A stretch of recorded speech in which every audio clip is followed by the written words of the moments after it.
Welcome.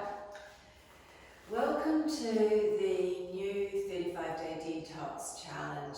This is the challenge that is Scorpio season. Scorpio is death, transformation, rebirth. So it is the month, November, where we go down into the underworld and then we rise back up renewed. And if you think about it, when it has Halloween and the Mexican Day of the Dead, there's a few things around the end of October where we do connect down into that underworld concept.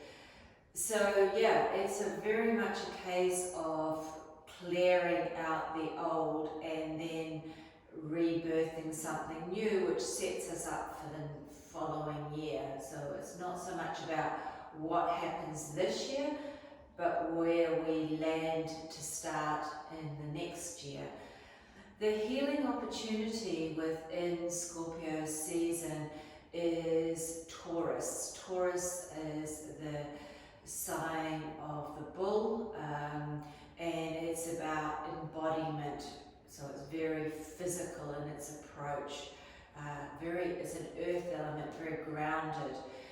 And I think what that talks to when we start looking at it from the challenge perspective is the understanding that our physical body is the embodiment of our soul. And as we are evolving from a personal growth perspective, then our physical body needs to be able to carry that forward.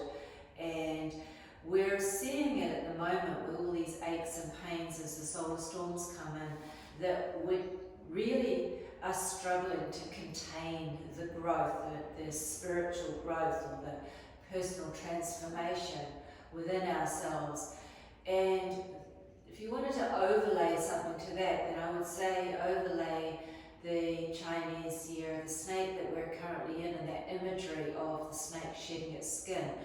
And in a lot of ways, we've been working up to this point all year. We started the Chinese year in February in a 2-month, and we're now in November, or will be, in 1 and 1 is 2.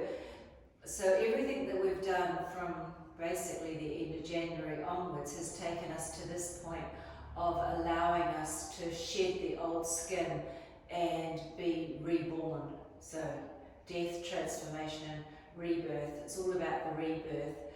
And so that comes back, as I say, to the embodiment. And I want to keep using embodiment because it's really easy for us to understand things, to intellectualize it and maybe even feel it, but unless we actually change our actions, then we haven't embodied it. So there can be quite a disconnect between what we understand to be the situation and how to transform ourselves, to how to live a better life. Understanding is one thing, embodying it is a second thing. This is the month where it can be very all over the place. Again, 11, very spiritual, where we're spiritual awakening when we see 11:11. But we can be in our sort of spiritual selves and not be in the physical presence of the current world.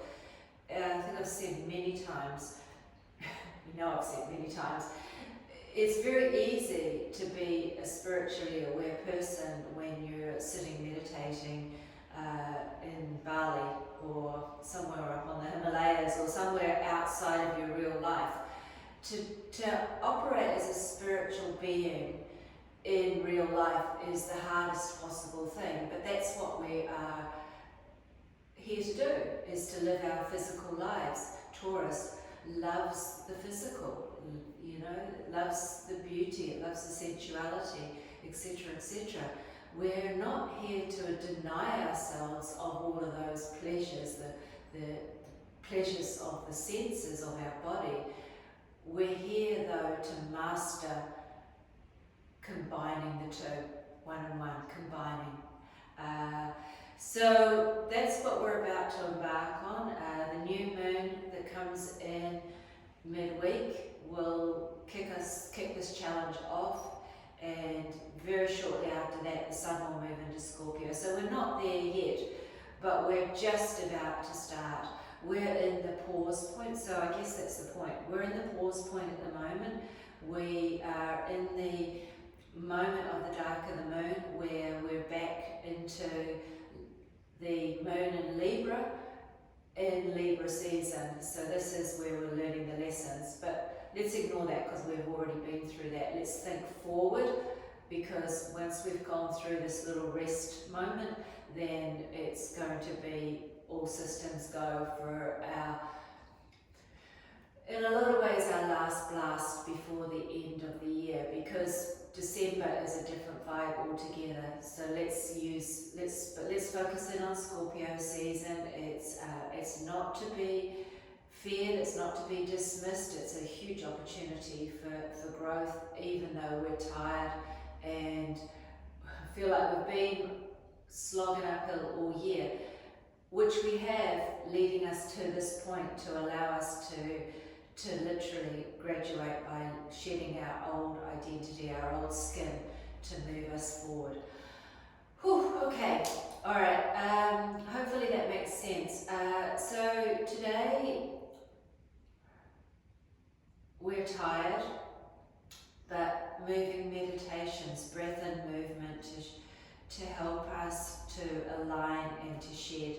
So let's do a very brief standing moving meditation or somatic yoga, and see how that goes for us.